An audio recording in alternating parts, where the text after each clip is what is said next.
last class, we'll continue the lecture from the last class. So we started our journey of Indian Evidence Act and BSA together. We saw the number of chapters, the number of parts, basically the scheme of the act along with the number of sections. What all changes have been brought in BSA from Indian Evidence Act, we are seeing side by side. There are definitely very few changes in BSA. And the only thing that has majorly changed is the sequence of sections. That's it, right? So you need not memorize all of them, right? So yeah, you have BSA in your syllabus, right? So definitely you need to remember BSA is the sections. So when we started definition clause, we saw various definitions of what is an evidence, what is a court. We saw what is fact and issue. We saw what is may presume, shall presume. We saw what is conclusive proof. Then we saw what is not proved, disproved, proved. And we saw everything together. Document, all of these things, right? Then we moved towards, we picked one thing which was presumptions, right? In order to understand presumptions, we moved towards may presumes first. May presume, हमने देखा कि यार what is something that court has a discretion to choose that okay क्या मैं presume करूँगा कि नहीं करूँगा वाली presumption जो थी, there was may presume. We had plethora of sections under may presumes. हमने वो सारे sections पूरे act में से cover कर लिए जो बात करते थे may presume की. उसके बाद बात आ गई शैल प्रिज्यूम की. उसके बाद हमने क्या करा, शैल प्रिज्यूम्स का जितना ग्रुप बन रहा था पूरे एविडेंस एक्ट में उसको उठा के एक साथ देख लिया. ठीक है, तो सबसे पहले आप मुझे बता दीजिए मे प्रिज्यूम के सेक्शंस को आपने रिवाइज करा है घर पे? परफेक्ट. शैल प्रिज्यूम को करा है? ठीक है. कौन कौन से बचे? 108, 11, 115, 118, 120. Perfect. We'll see 4 of them today. We'll complete and then we'll move towards conclusive proofs. Okay. Please see the Bare Act 108, everybody.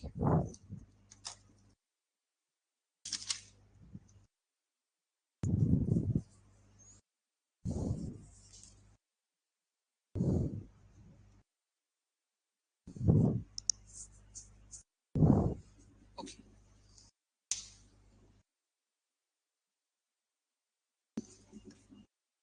Section 108 BSA. Earlier it was 105 Indian Evidence Act.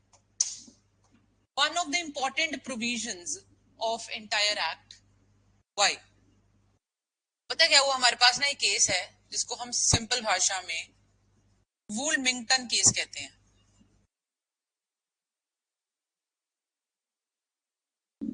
वुलमिंगटन case. वुलमिंगटन case क्या है? वुलमिंगटन case कहता है जब तक कोई इंसान guilty नहीं prove हो जाता उसको इनोसेंट माना जाए. जब तक इंसान की गलती नहीं प्रूव हो जाती तब तक मानो ये इनोसेंट ही है जी, है ना. और जब आप एक इंसान को इनोसेंट मानते हो तो बर्डन ऑफ प्रूफ कि सर नहीं इनोसेंट नहीं है, ये गलत है, ये किसके ऊपर हो जाता है?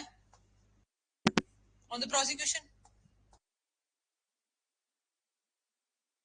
ठीक है गलत. ठीक है, तो हम मानते हैं वुलमिंगटन केस ने बोला every person to be presumed innocent until proven guilty and the burden of proof lies on the other party कि नहीं सर ये गिल्टी है. ठीक है, मेक सेंस. हमारा जो सेक्शन नंबर 108 है, it basically is an exception to this Wilmington principle. आप कहोगे कैसे? Let us read and then understand. Before that I will give you glimpse. हम जानते हैं हमारे पास आईपीसी में there is a topic of general exceptions. Are they? सुना हुआ है कभी? तो what are general exceptions? General exceptions कहती है सर ये बंदा पागल है. सर मैंने तो जब ऑफेंस हुआ मैं तो पागल था. सर जब ऑफेंस हुआ ये तो 12 साल का था, ये तो 11 साल का बच्चा था. सर जब ऑफेंस हुआ सर ये एक्सीडेंट हुआ है, ये नहीं करा. Sir misfortune. सर ये बंदा जिसने ऑफेंस करा है सर ये तो इंटॉक्सिकेटेड था. सर इसने तो प्राइवेट डिफेंस में करा, एटसेट्रा एटसेट्रा. 1000 चीजें पिक्चर में आ जाती हैं जिनका हमें ध्यान रखना होता है before we prosecute a person. ये सारी चीजें, अब सोचो आपने मर्डर किया भी, आपने बंदे को मारा भी, लेकिन इसलिए मारा वरना आप मर जाते।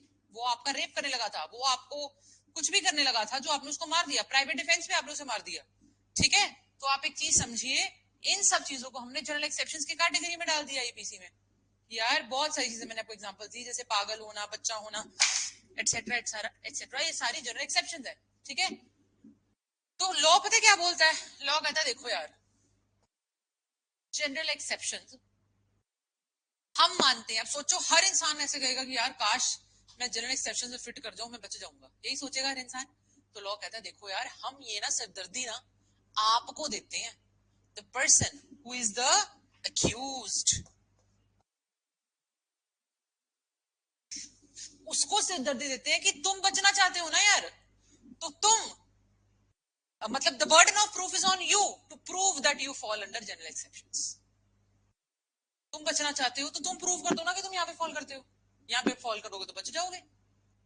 यहाँ जनरल एक्सेप्शंस बेसिकली अगर मैं ब्रॉडली डिवाइड करूं ना, तो मैं कहूंगी कि यार ये देखो, जो एक्सेप्शन है ना, एक्सेप्शंस ब्रॉडली दो तरह की हैं। एक है जनरल एक्सेप्शंस और एक है स्पेशल एक्सेप्शंस। जनरल तो मैंने आपको बता दी कौन सी है, जो पहले 76 से लेके 106 ऑफ आईपीसी में थी। आप पूछोगे मैम स्पेशल कौन सी थी, तो वाइड आंसर कि स्पेशल एक्सेप्शंस वैसी हैं जो हर सेक्शन के नीचे दी होती हैं। जैसे कि हम जब 302 रादर 300 मर्डर पढ़ते हैं, 302 में तो सजा मर्डर की, आईपीसी का 300 जब हम मर्डर पढ़ते हैं, तो वहां पे ना मर्डर की एक्सेप्शंस दी गई हैं कि यार एक इंसान मर्डर के चक्कर से कब बच जाएगा, कब उसको मर्डर के लिए प्रोसिक्यूट नहीं करा जाएगा। ठीक है, तो all of this has been explained under section 300। There are very 5 exceptions to it. तो वो स्पेशल एक्सेप्शन है, क्या एक सेक्शन के साथ दी गई है, सिर्फ मर्डर को लेके हैं। हाँ जी, सिर्फ मर्डर को लेके हैं। तो this is the kind of, this is what is called special exception. ठीक है, and general exceptions are the one which apply on everything, पूरे के पूरे लॉ पे अप्लाई होती है। हमारा जो सेक्शन नंबर 6 है आईपीसी का, सेक्शन 6 आईपीसी बोलता था ये जो जनरल एक्सेप्शन है ना, ये हर जगह लगाने, हम ना हर जगह लिख के नहीं दे रहे, लेकिन लगेंगे हर जगह। बस सेक्शन 6 आईपीसी ने ये बोल दिया था कि ये जो ये वाला चैप्टर है ना, ये मैं लिख के नहीं दे रहा, पर लगेगा हर जगह। ठीक है, तो टेक्निकली हमने सेक्शन, अभी हमारा पॉइंट ऑफ कंटेंशन क्या है, why did I tell you all of this? It is because we are studying section 108 currently. Section 108 बात क्या कर रहा है? शैल प्रिज्यूम की, राइट? तो आप पूछोगे मैम इसका इससे क्या लेना देना, तो वाइट से कि सेक्शन 108 कहता है रजे कि जब एक इंसान, ठीक है, जब एक इंसान को चूज करना होता है, ठीक है, जब एक इंसान को बेसिकली, ओके, आप कोर्ट में गए श्रद्धा के अगेंस्ट, जिस Noor went to the court against Shraddha supposedly, कि मैम श्रद्धा ने फलाना फलाना ऑफेंस करा है। आप कोर्ट में जाते हो कि सर श्रद्धा ने फलाना फलाना ऑफेंस करा है, ठीक है, तो now Shraddha wants to take a defence कि सर मैं पागल थी, ठीक है, आई वॉज इंटॉक्सिकेटेड या इनवॉलेंट्री इंटॉक्सिकेशन, मुझे पता ही नहीं था मुझे किसी ने ड्रग्स दे रखे हैं, मुझे पता ही नहीं लगा सर जबरदस्ती मेरे साथ क्या हो गया, मुझे पता नहीं लगा सर ये तो एक्सीडेंट था सर, है ना, मेरी तो इंटेंशन नहीं थी, नॉलेज नहीं थी, रीजन टू बिलीव नहीं था, कुछ नहीं था सर। ठीक है, ऑल ऑफ दोस थिंग्स, ये किसकी सिरदर्दी? श्रद्धा की। ठीक है, तो हमने बोला ये वाली बात तो हमें समझ आ गई। सेक्शन 108 इंडियन एविडेंस एक्ट ने क्या बोल दिया कि court shall presume the absence of any exception. मतलब कोर्ट कहता है मैं तो मान के चलूंगा कि आप इसमें फॉल नहीं कर रहे, आपने किया है। समझ आई बात रजे? तो कोर्ट कह रहा है court shall presume the absence of the exceptions. तो टेक्निकली सीधा सीधा देखा जाए तो कोर्ट शैल प्रिज्यूम कि आपने किया है, तभी तो इसको मैंने बोल दिया एक्सेप्शन ऑफ वुलमिंगटन केस, कि वुलमिंगटन ने तो बोला बंदे को इनोसेंट मानो, 106 एविडेंस एक्ट बोल रहा है कि नहीं नहीं ये मानो किया। ठीक है ना, कैन वी रीड इट? ठीक है, when a person 106 I'm sorry 108, when a person is accused of an offense, the burden of proving the existence of circumstances bringing the case within any of the general exceptions in BNS, or within any special exceptions or proviso contained in any other part of the said संहिता. कहते हैं या special exception हो या कोई proviso बना हो या general exception हो, और in any law defining the offence, या किसी भी और लॉ में कहीं पे एक्सेप्शन दी गई है, is the burden of proving is on him, is upon him. ठीक है रजे? And the court shall presume the absence of such circumstances. Easy? ठीक है. एक बार देखिए illustrations. A accused of murder alleges that by reason of unsoundness of mind he did not know the nature of the act. कहता है मैं तो पागल था जी, मुझे तभी पता नहीं लगा, I was unsound. तो लॉ बोलता है the burden of proof is on that person. A. ठीक है, आगे आ जाइए. A accused of murder alleges that by grave and sudden provocation he was deprived of the power of self control. Grave and sudden provocation, sir मैं तो murder ना करता अगर मुझे इतना हद तक प्रोवोक ना किया जाता. मर्डर की एक्सेप्शन है. Grave and sudden provocation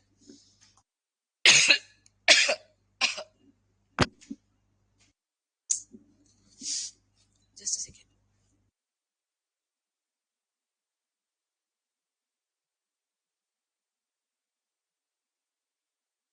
terms as such use होती है. ठीक है रजे? ग्रेव इज बहुत ज्यादा, सडन इज एकदम से. साया, इंसिस्ट एंड उकसाया नॉट सेम रजे. ठीक है, ओके.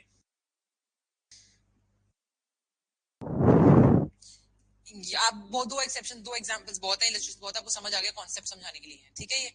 आ जाओ रजे. नेक्स्ट कौन सा बोला था आपने रजे? 10115. आ जाओ. 115. Presumption as to certain offences.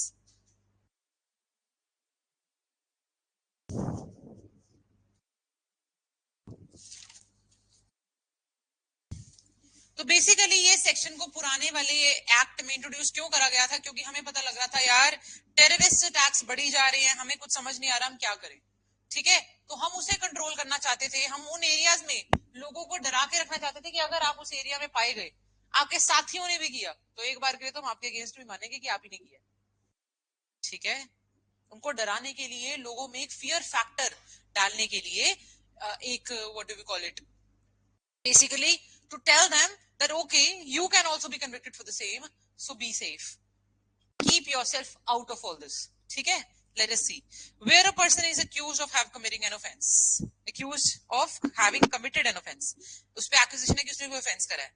Clause A, in any area declared to be a disturbed area under any enactment. जैसे अब देख रहे हैं असम में कितने राइट्स हो रहे थे पीछे, असम में, तो असम को क्या डिस्टर्ब्ड एरिया डिक्लेयर करा जा सकता है? हाँ जी करा जा सकता है, हमारे पास कॉन्स्टिट्यूशन ऑफ इंडिया में पावर है. ठीक है, कि एक एरिया में कितनी तंगी हो कि उसे डिस्टर्ब्ड एरिया बोला जाए. All of this measures have been given already to us.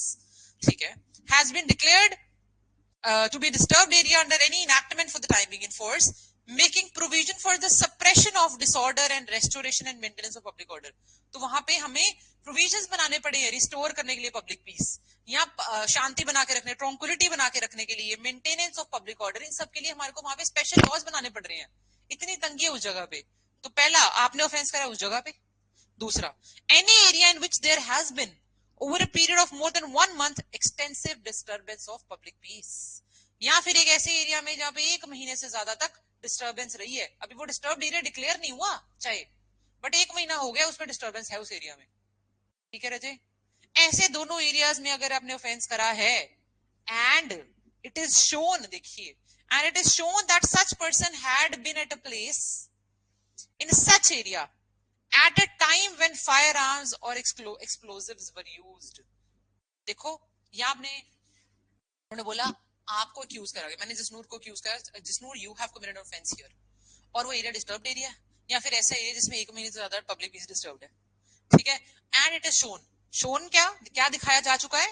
That person Jasnoor had been at a place, person here is Jasnoor, है ना? Jasnoor had been at a place in such area, वो उस जगह पे थी, है ना?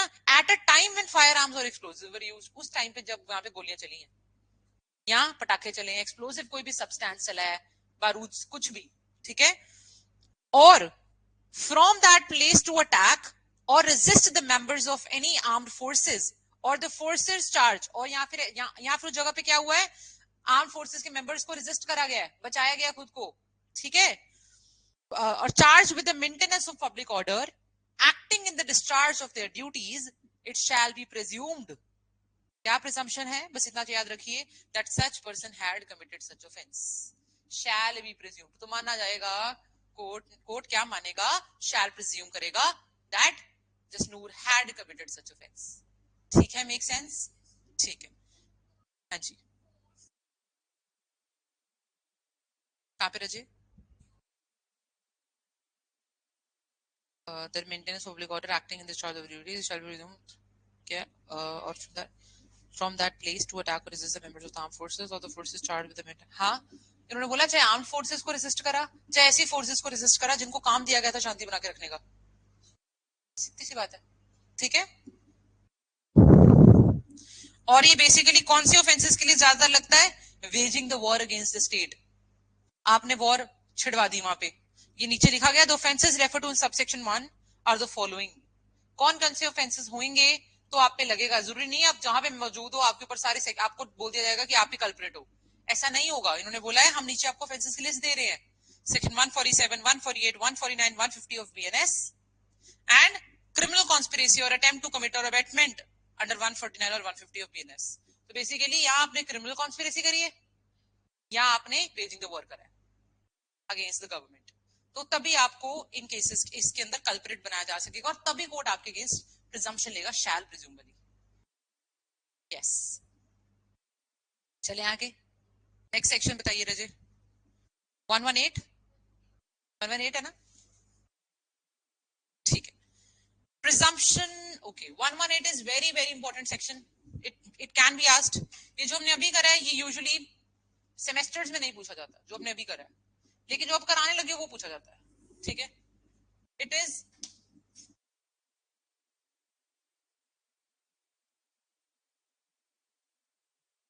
presumption as to dowry death, पहले होता था 113B और अब है 118, ठीक है, क्या कहता है ये सेक्शन, मैंने आपको बताया था there were dowry cases, dowry deaths were increasing, were rampant, बहुत बढ़ता जा रहा था ये सिस्टम, तो हम चाहते थे टू कंट्रोल इट, ठीक है, हमने क्या कर रखा है, हमारे आईपीसी में सेक्शन 304B में ऑलरेडी डाउरी डेथ को केटर करा है, ठीक है, उसकी सजा को अलग से केटर करा है हमने यहाँ पे, लेकिन डाउरी डेथ होगी कब, अब फर्क से एक चीज समझना, मैंने बोला सर इसकी सजा यहाँ है, आप कहते मानोगे कब ये डाउरी डेथ है, हम कहते रुक जरा, अगर ये हो गया ना, जो आपको बताऊंगी अभी, अगर ये हो गया तो मैंने मान लेना डाउरी डेथ है, स्टोरी लाइन को देखिए, अगर हम आईपीसी और इसको जोड़े आपस में, तो आईपीसी ने क्या करा, आईपीसी बोलती डाउरी डेथ की सजा इतनी, और मैं मानूंगी ये हो गया तो डाउरी डेथ हो गई, आईपीसी ने बोल दिया, तो हमारे को बीएनएस ने, इसने एविडेंस एक्ट ने क्या बोला आके, बीएसए ने क्या बोला पिक्चर में आके, बीएसए ने बोला देखो यार ये तो ठीक है बात, लेकिन मैं, कोर्ट कहता है मैं कब शैल प्रिज्यूम कर लूंगा कि ये डाउरी डेथ ही है, जब ये सारे सर्कमस्टांसेस पूरे हो जाएंगे तो, और अगर ये पूरे हो गए तो कोर्ट कहता है मैंने तो शैल प्रिज्यूम कर लेना, और अगर मैंने शैल प्रिज्यूम कर लिया आप उसे काट ना पाए तो मैं तो 304B की सजा दे दूंगा, मेक सेंस, ठीक है, आज देखो, when the question is whether a person has committed a dowry death of a woman, सवाल आ गया क्या ये डाउरी डेथ थी, and it is shown, क्या इंग्रेडिएंट्स है, पहला वेरी इंपॉर्टेंट, ठीक है, soon before her death,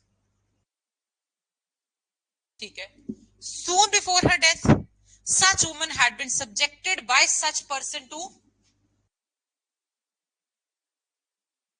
cruelty or harassment, ठीक है, had been subjected to cruelty or harassment for or in connection with any demand for dowry, for any demand for dowry, ठीक है, the court shall presume that such person had caused dowry death,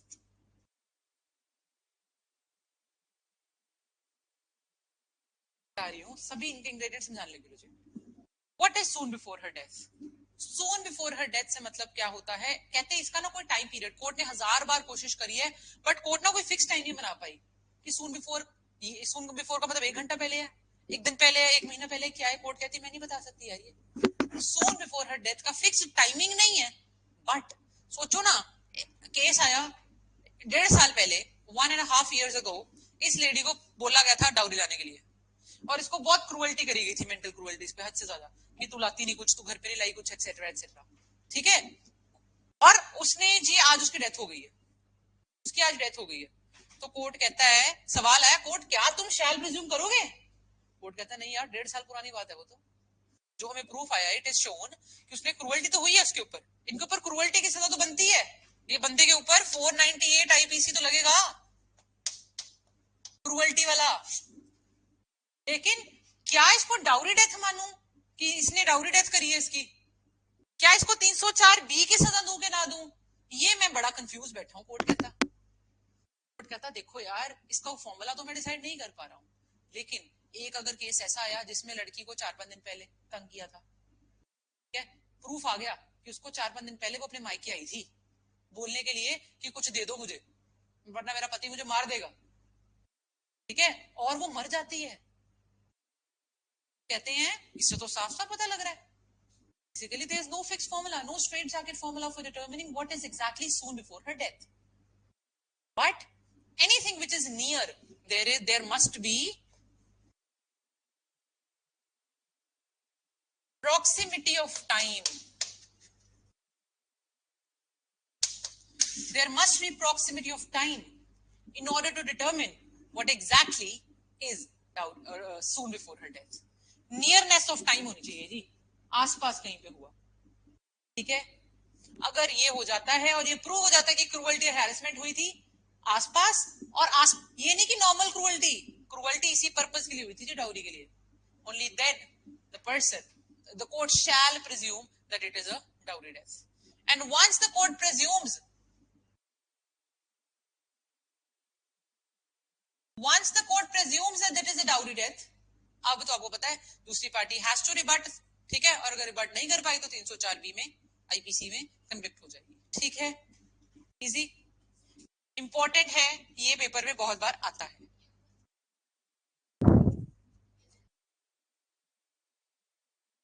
actually वो BNS का ना पहले 304 B था, ठीक है,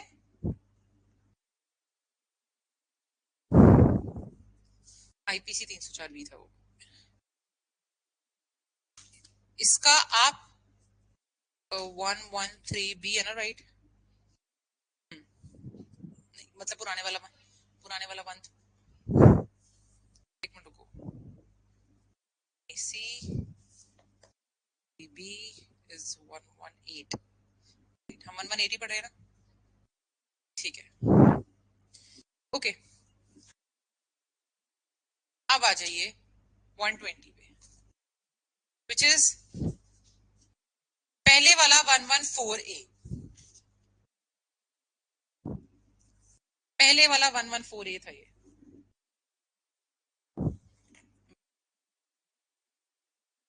जो हमने पहले करे हैं ना लास्ट क्लास में, दे वर नॉट वेरी इंपॉर्टेंट, मैंने आपको उस दिन भी रेफर करा था, ये सारे याद करने हैं, जो हम आज कर रहे हैं ना वो सारा आपको वर्ड टू वर्ड याद होना चाहिए, ठीक है, जो फर्स्ट सेक्शन था, फर्स्ट रादर वो वाला सेक्शन जो टेररिस्ट वाला था, वो थोड़ा सा लाइट है, बाकी सब तो करने ही है, कोई चॉइस नहीं, ठीक है रजे, नहीं और भी है ना, अभी आएंगे, अभी और आ रहे हैं ना कंक्लूसिव प्रूफ, हाँ वो याद करने करने हैं जैसे, ठीक है रजे, alright, in a prosecution for rape under subsection 2 of 64 of BNS, पहले आईपीसी में रेप था, अब बीएनएस में 64 में रेप है, ठीक है, क्या बोला गया है, in a prosecution for rape under 64 of BNS where sexual intercourse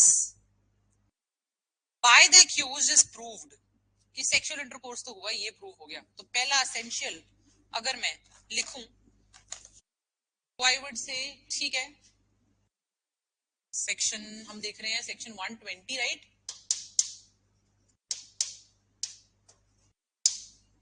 charges किसके हैं, सबसे पहली लाइन कहती है where the prosecution is for rape, है ना, पहला तो रेप चार्जेस है, ठीक है। सेकेंड एसेंशियल क्या है, सेक्सुअल इंटरकोर्स इज प्रूव्ड,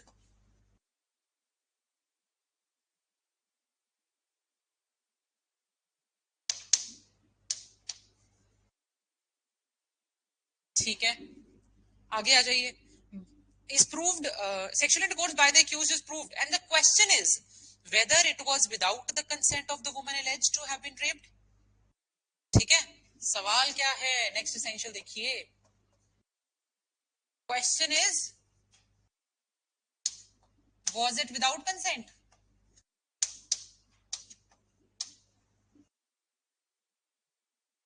आगे देखिए, and such woman states in her evidence before the court that she did not consent, both essential, woman states, woman की स्टेटमेंट क्या है, नो कंसेंट, है ना, ठीक है। The court shall presume that she did not consent. Court मानकर चलेगा कि अगर लड़की बोल रही है उसकी कंसेंट नहीं थी तो नहीं थी। अब the burden of proof is on the person who is accused of rape, इसके ऊपर रेप के चार्जेस लगे हैं, बर्डन ऑफ प्रूफ उसके ऊपर है कि नहीं सर ये रेप नहीं था, शी ओनली कंसेंटेड, ठीक है। तो हम प्रिजम्पशन क्या लेकर चल रहे हैं, that there is no consent, court shall presume that there is no consent, और ये हर जगह लगता है, ठीक है, एग्जैक्टली एग्जैक्टली, ठीक है रजय,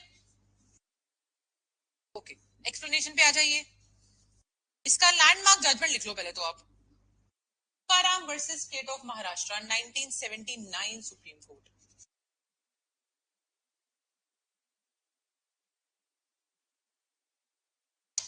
सेवेंटी नाइन रजे,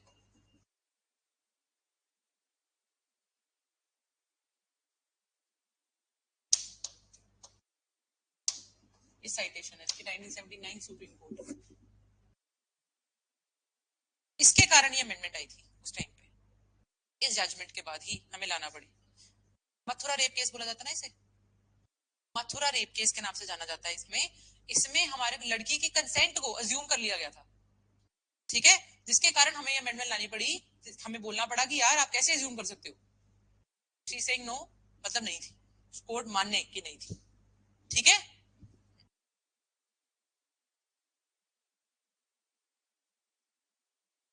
मैं आपको एक बार इसके फैक्ट्स रीड करके दे देती हूँ, girls parents died when she was a child, she belonged to Adivasi community and lived with her brother Gana, ठीक है, both worked as laborers, she developed a sexual relation with the guy Ashok and decided to marry Ashok.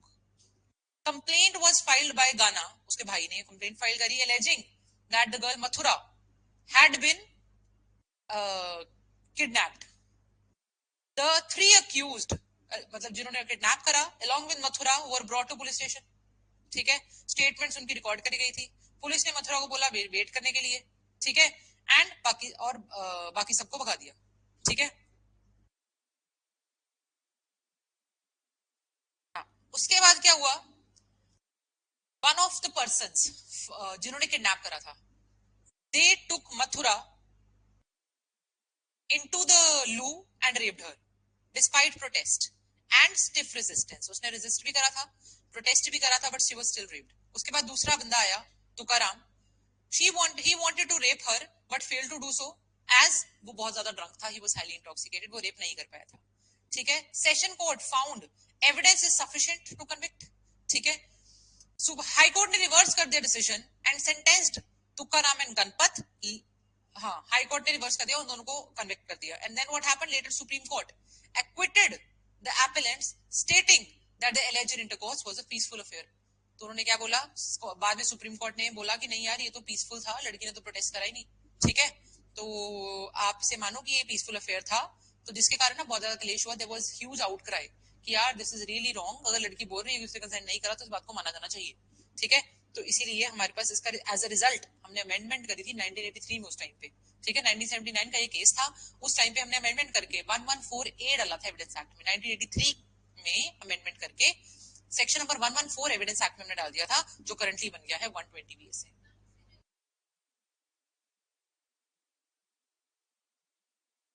आप लिखोगे evidence act में 1983 में amendment हुई थी, ठीक है, एविडेंस एक्ट में हुई थी 1983 में, जिसके कारण 114A एविडेंस एक्ट इंट्रोड्यूस करा गया था, ठीक है, और जो अब बन गया 120 BSA. This is how you do.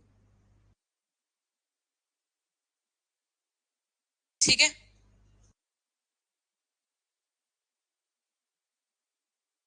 हाँ जी, फैक्स की फोटो मैं आपको भेज दूंगी, नो प्रॉब्लम एट ऑल. ठीक है, ओके, आ जाओ कंक्लूसिव प्रूफ पे.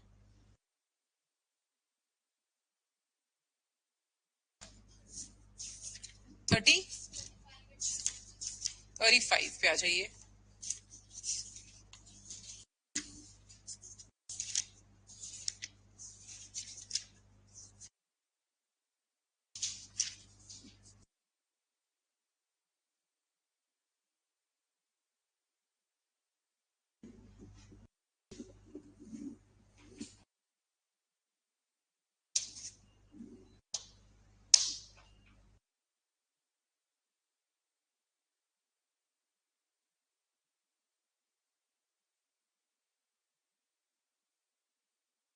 क्या था कंक्लूसिव प्रूफ, पहले ये बताओ.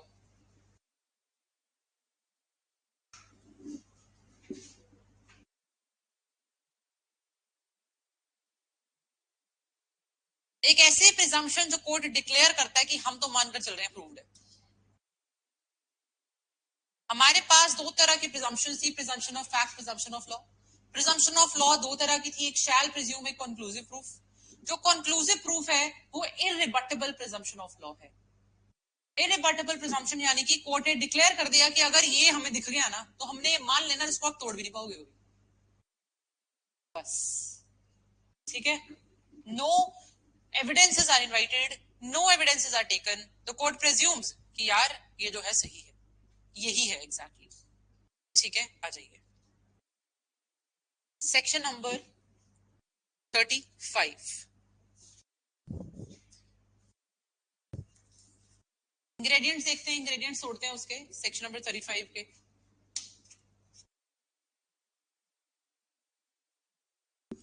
अ फाइनल जजमेंट, ऑर्डर और डिक्री.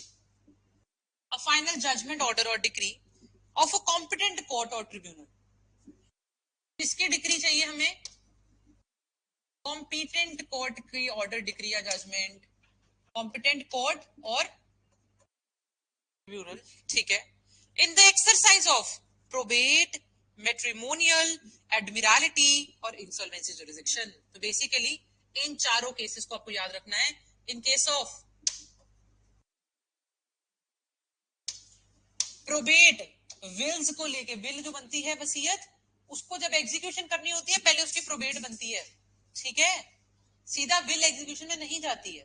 तो ये बन गया पहला matter probate. Second matter matrimonial, शादी के, डिवोर्स के, बच्चों के, सबके मैटर्स, मेंटेनेंस के.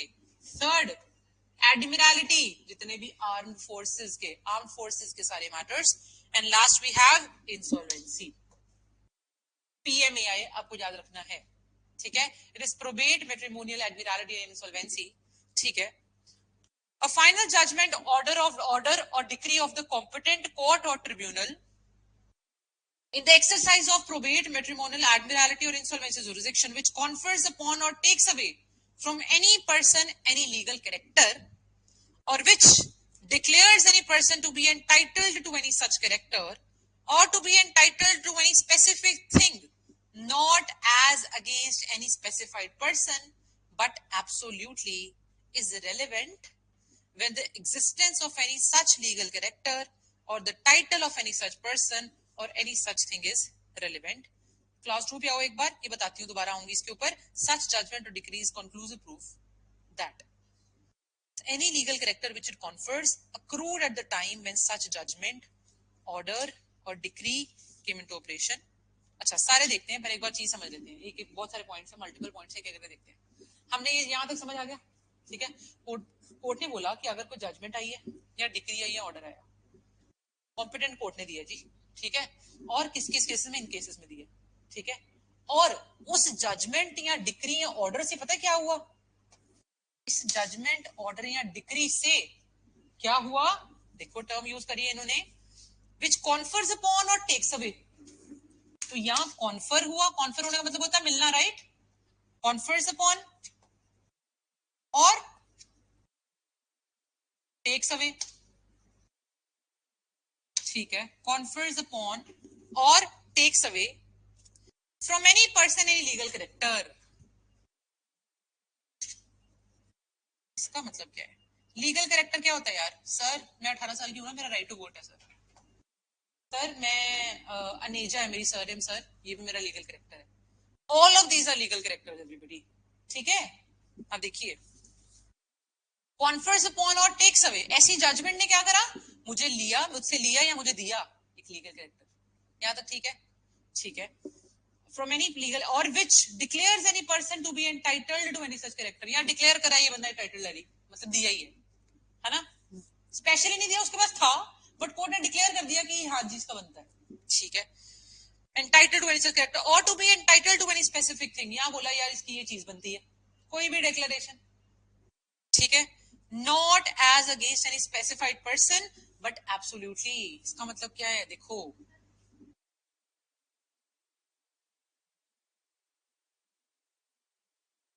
एनी और एनी स्पेसिफिक थिंग छोड़ दो, ठीक है, आगे आ जाओ, ये बता रही हूँ,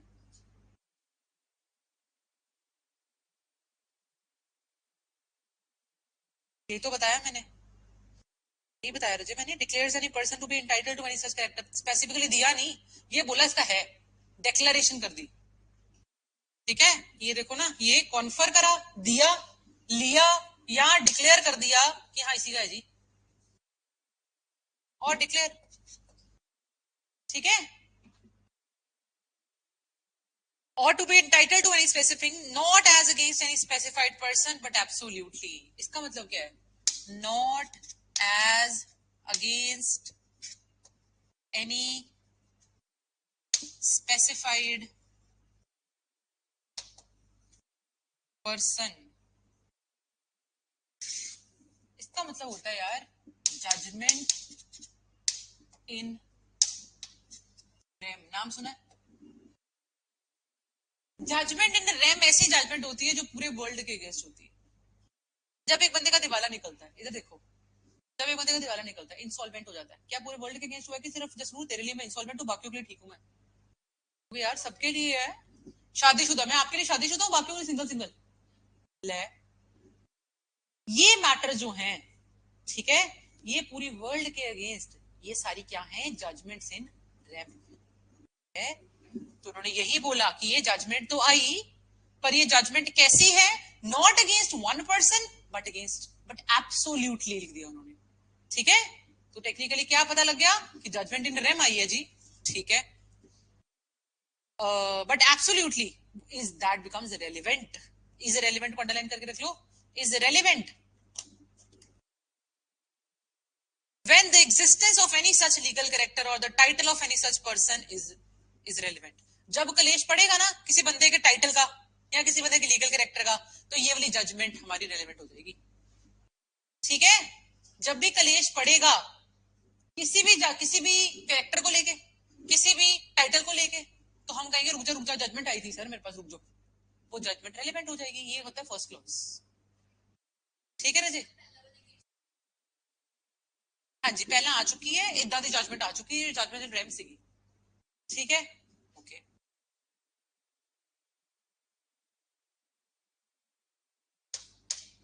नहीं हाले प्रिजम्पशन ते आई नहीं पा, इन्होंने क्या बोला रेलेवेंट है, इन्हीं गल कहती, क्लॉज 2 आ गया सारा काम दा हुन, ठीक है। सच जजमेंट ऑर्डर और डिक्री इज कंक्लूसिव प्रूफ,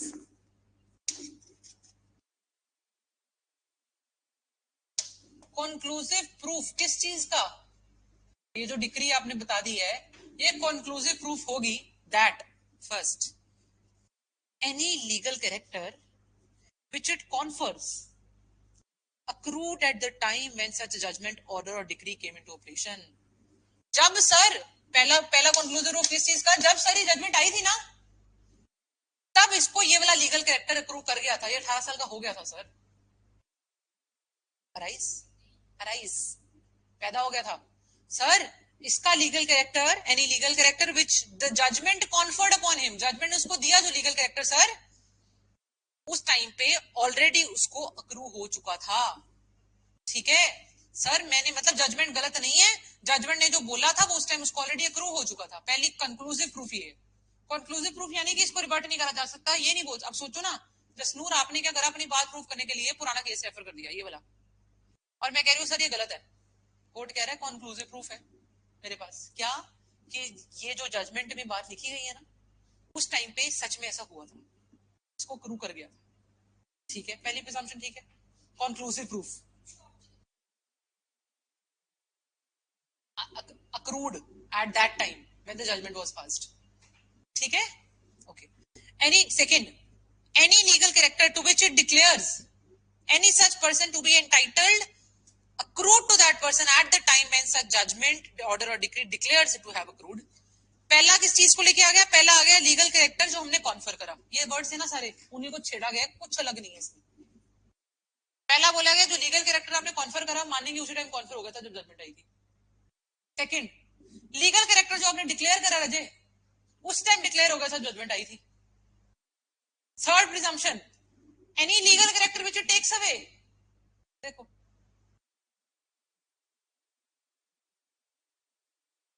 देखो ना रजे बोर्ड पे, एनी लीगल, ये देखो यही वर्ड से खेला गया है। एनी कैरेक्टर जो कॉन्फर करा ये उसी टाइम हो गया था जब जजमेंट आई। एनी लीगल कैरेक्टर जो डिक्लेयर करा उसी टाइम डिक्लेयर हो गया था जब जजमेंट आई। एनी लीगल कैरेक्टर जो लिया गया, टेक अवे करा गया, वो भी उसी टाइम टेक अवे हो गया था जो जजमेंट आई। And last, anything to which it declares any person to be so entitled, last पे आ जाओ, ठीक है। Anything to which it declares any person, against declaration ही है, to be so entitled was the property of that person at the time from which such judgment, order or decree declares that it had been or should be his property. इसका मतलब क्या है कि sir इन्होंने ना एक term use करी थी, पीछे आओ जरा एक बार, क्लॉज 1 पे एक टर्म यूज है लीगल कैरेक्टर और entitle to any specific thing, है ना, उसके कॉन्टेक्स्ट में है ये लाइन लास्ट वाला। ने क्या बोला, जब एक इंसान को डिक्लेयर कर दिया ना ये इस चीज के लिए एंटाइटल्ड है, एनीथिंग के लिए, तो उन्होंने बोला हम मानेंगे, कोर्ट क्या प्रिज्यूम करेगा, कंक्लूसिव प्रूफ किस चीज का है ये जजमेंट, दैट जो भी डिक्लेयर हुआ था कि ये बंदे की प्रॉपर्टी है, उस बंदे के पास ऑलरेडी आ चुकी थी, मतलब उस बंदे की ही थी। कोर्ट अब कल को जसनूर जाके कोर्ट में बोले सर ये प्रॉपर्टी श्रद्धा की थी ही नहीं, कोर्ट कहता है उस जजमेंट में ना 41 बोल 35 है ना, ये पहले 41 होता था एक्चुअली, उस जजमेंट में, ऐसे की जजमेंट में कोर्ट ने डिक्लेयर करा था कि ये प्रॉपर्टी जसनूर की है।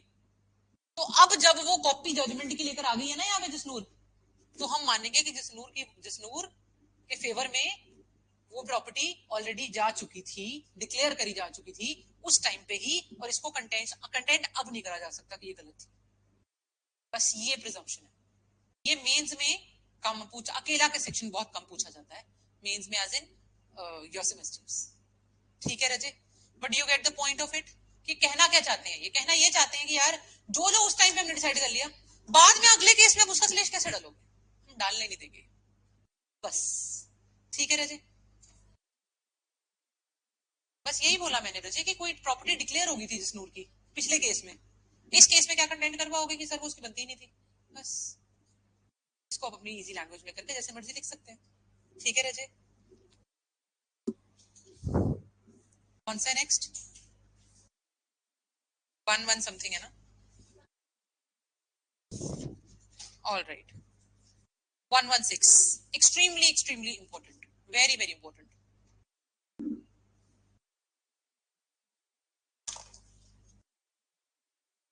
इसका आप आंसर जब स्टार्ट करेंगे सेक्शन नंबर 116 का, तो आपका आंसर स्टार्ट होना चाहिए इस कोटेशन से।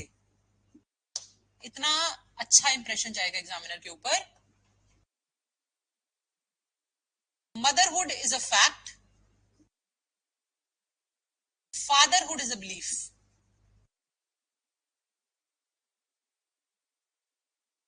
Motherhood is a fact, fatherhood is a belief.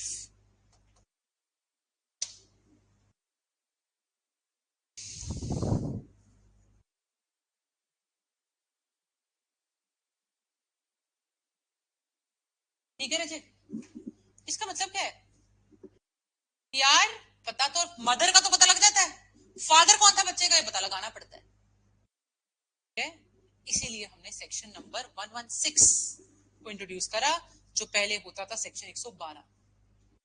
ठीक है, ये तो है बीएसए का एविडेंस एक्ट का होता था 112 एविडेंस एक्ट।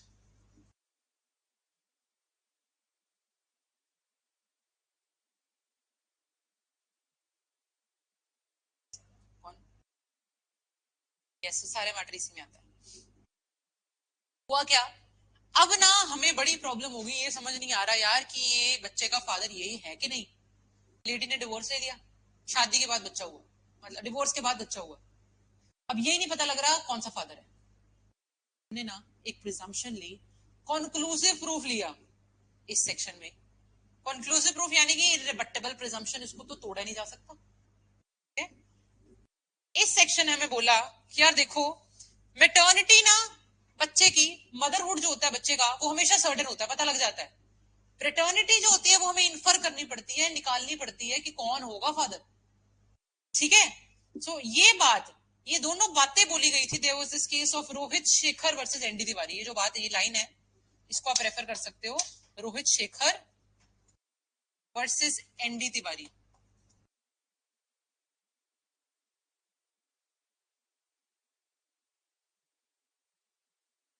ओके, तो this section deals with presumption of legitimacy of a child. अब देखो ना, अगर ये बोले, कोई फादर बोले मैं तो हूं ही नहीं इस बच्चे का फादर, बच्चे का क्या बनेगा, बच्चा क्या हो जाएगा, बास्टर्डाइज, है ना, बच्चा तो इलेजिटिमेट कहलाने लग जाएगा। तो हम बच्चे को नाजायज नहीं भूलने देंगे किसी को। हम चाहते हैं, हम प्रमोट करते हैं लेजिटिमेसी, हम प्रमोट करते हैं हर बच्चा जायज ही रहे, इसीलिए हमने ये प्रोविजन बनाया। ठीक है, आज देखते हैं। व्हेन द क्वेश्चन इज, नहीं, the fact that any person was born during the continuance of a valid marriage between his father and any man, अगर कोई, I'm sorry, I'm really sorry, yeah, between his mother and any man। ठीक है, उन्होंने word use किया, देखो, पहला कि valid marriage थी, पहला तो उस दौरान हो गया बच्चा, और दूसरा, दूसरा क्या लिखा है इन्होंने, और with in 280 days after it's dissolution. अब यहां हो गई थी हस्बैंड की डेथ, यहां हो गया था डिवोर्स, डिवोर्स हुआ या डेथ हुई, उसके 280 डेज के अंदर अंदर बच्चा हो गया। ठीक है, हम मान लेंगे, फिर आगे आ जाओ, यहां तक ठीक है।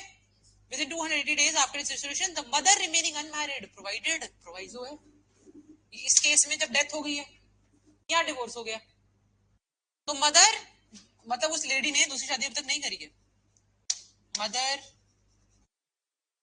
रिमेनिंग अनमैरिड, ठीक है, shall be conclusive proof that he, यहाँ पे जो मेल होगा, ये जिससे डिवोर्स हुआ है, जिसकी डेथ हुई है, या ये जिससे वैलिड मैरिज थी, ठीक है, दैट ही इज सॉरी, मतलब he is the legitimate child of that man कौन से, ये लोग, एंड ही कौन है, बच्चा जो पैदा होगा, legitimate child of that man, unless it can be shown, exception नहीं है अनलेस वाली, unless it can be shown that the parties to the marriage had no access to each other at any time when he could have been begotten। अगर ये proof हो जाता है कि sir ये तो हस्बैंड 2 साल से कनाडा से ही नहीं आया, ठीक है, सर हस्बैंड तो 2 साल से कनाडा है, सर हस्बैंड को तो 1 साल से आर्मी से छुट्टी नहीं मिली, इनका एक्सेस ही नहीं पॉसिबल, और एक्सेस नहीं पॉसिबल, तो कैसे मान लिया आपने कि ये फादर है।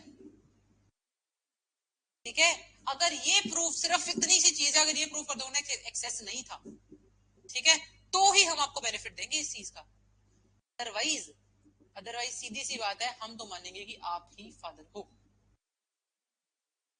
ठीक है, इजी है, ठीक है जी, एविडेंस एक्ट, हाँ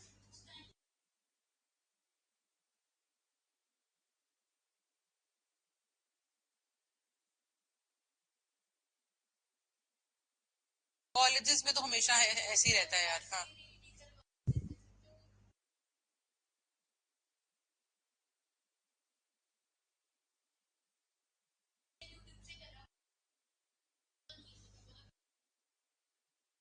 राइट राइट राइट।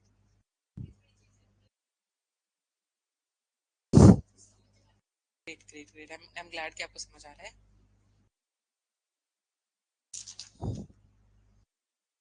बात समझ आ गई रहते। ठीक है, केस लॉ का नाम लिख लो इसके। कहते हैं ये जो आपने वर्ड बोला है एक्सेस नहीं था, इस एक्सेस वर्ड को समझाया गया था इन द केस ऑफ भगवान बख्श सिंह, भगवान बख्श Singh versus Mahesh Bakhsh Singh.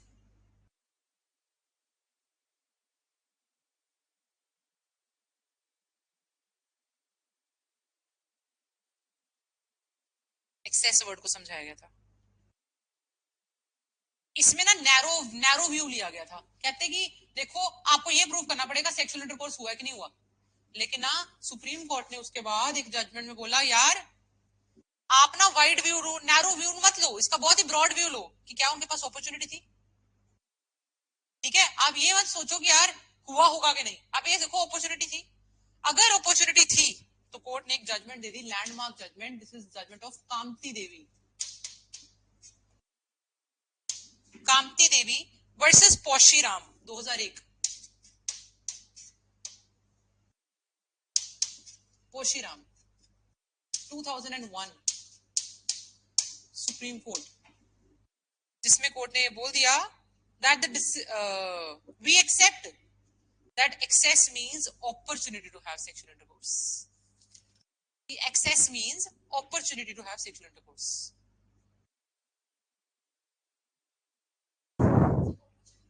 Sexual intercourse.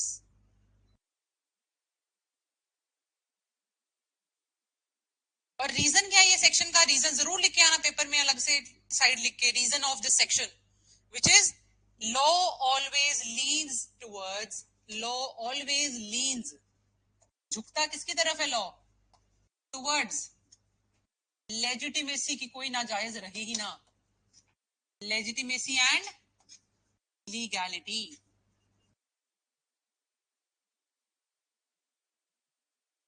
Law always leans towards legitimacy and legality, purpose है सेक्शन का।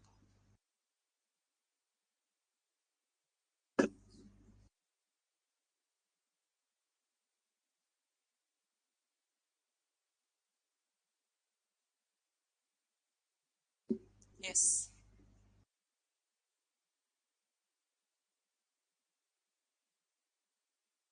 ठीक है, और इसमें मेंशन करिए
ओके, डीएनए की बात करते हैं। ठीक है, अब आई will give you an overview, crux देती हूँ इस पूरी बात का। तो ये समझ आ गया यहाँ तक, ठीक है। अब बात आ गया यार, अगर एक बर्डन ऑफ प्रूफ इसके ऊपर है, नहीं पहले तो बर्डन ऑफ प्रूफ इस इंसान के ऊपर है, सर मैं फादर नहीं हूँ, जो बोलता है वो फादर नहीं है, वो है ना। तो basically the person who claims कि वो फादर नहीं है, ठीक है, द स्टैंडर्ड ऑफ प्रूफ किस कदर होगा, बहुत बहुत हाई स्टैंडर्ड होगा उस प्रूफ का कि यार आपको बहुत स्ट्रांगली प्रूव करना पड़ेगा कि आपका एक्सेस नहीं था, यही प्रूव कर सकते हो आप, तो कुछ और कर ही नहीं सकते। ठीक है, आप इस बात पे तुम सुनेंगे नहीं क्या फादर नहीं हो, आप ये प्रूव कर दो एक्सेस नहीं है तो हम देख लेंगे, एक्सेप्शन सिर्फ एक ही है ना। तो इसमें जो हाँ यहाँ तक ठीक है।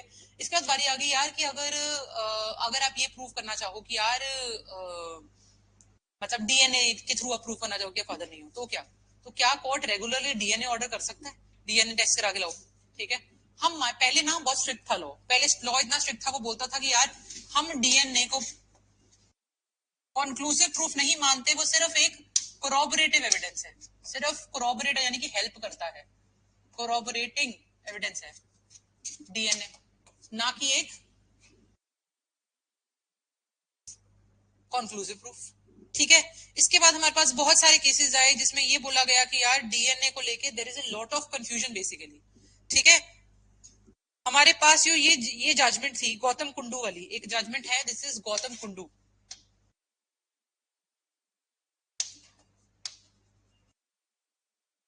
गौतम कुंडू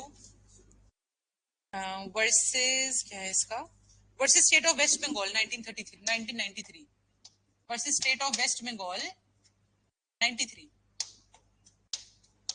सुप्रीम कोर्ट की जजमेंट है, इसमें बोला गया था यही बात कि यार ये सिर्फ कोरोबोरेटिंग एविडेंस है, इसको कंक्लूसिव प्रूफ की तरह ट्रीट नहीं करा जा सकता। ठीक है, उसके बाद हमारे पास बहुत सारी जजमेंट आई। ठीक है, उन्होंने बोला कि यार डीएनए कब अलाउ करें फिर, अगर आप कह रहे हो कि यार ये सिर्फ कोरोबोरेटिंग एविडेंस है, तो सिर्फ हेल्प करता है, ये नहीं है कि इसके बेसिस पे आप जजमेंट दे दोगे। ठीक है, तो अब कोर्ट कहता है यार अगर साफ साफ नजर आ रहा है, अगर हमको देखने में लग रहा है कि यार ये हो सकता है डीएनए से पता लग जाए, डीएनए से स्कोप बहुत ज्यादा पता लगने का, तो क्या हम डीएनए कराने को बोलते टेस्ट।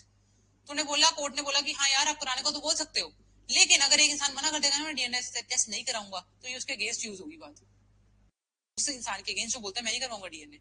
ठीक है, तो उसे पता लग जाएगा कि यार यही है। ठीक है, और अगर क्या कोर्ट, फिर हमने कोर्ट्स को पूछा कि यार आप क्या रैंडमली बोल दोगे किसी इंसान को डीएनए टेस्ट कराने को, तो कहते नहीं जी, it is not a roving inquiry, जब मर्जी करा लो, नहीं ऐसा नहीं चलेगा। ठीक है, रेयर केसेस में आपको बोला जाता है, जब कुछ भी क्लैरिफाई नहीं हो पा रहा है तब हम बोलते हैं कि यार आप डीएनए टेस्ट कराओ। ठीक है, और एक केस था हमारे पास सबसे पहले सुप्रीम कोर्ट ने ना अपना डीएनए को लेकर थोड़ा थोड़ा ढीला डालना शुरू करा, पहले तो बहुत स्ट्रिक्ट थी कि नहीं कराएंगे, हम नहीं मानेंगे, गलतियां होती हैं उसमें भी ऐसे ऐसे करके। ठीक है, फिर हमारे पास आई रोहित शेखर, जजमेंट आई रोहित शेखर वर्सेस नारायण दत्त तिवारी। हाँ जी, हाँ यही है, ये लिखाई है मैंने आपको ऑलरेडी, कब लिखवाई। अच्छा हाँ, वही वाली।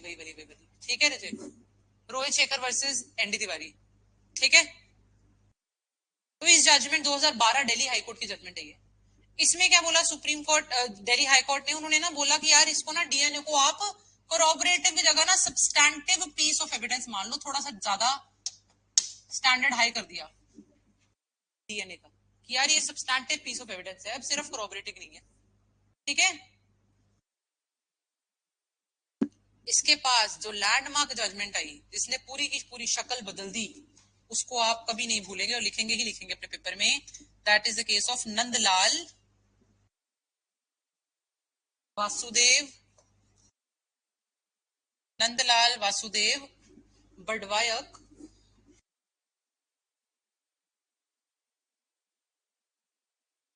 Versus Nandlal Vasudev Badwaik versus Lata Nandlal Badwaik versus Lata Nandlal बड़वायक।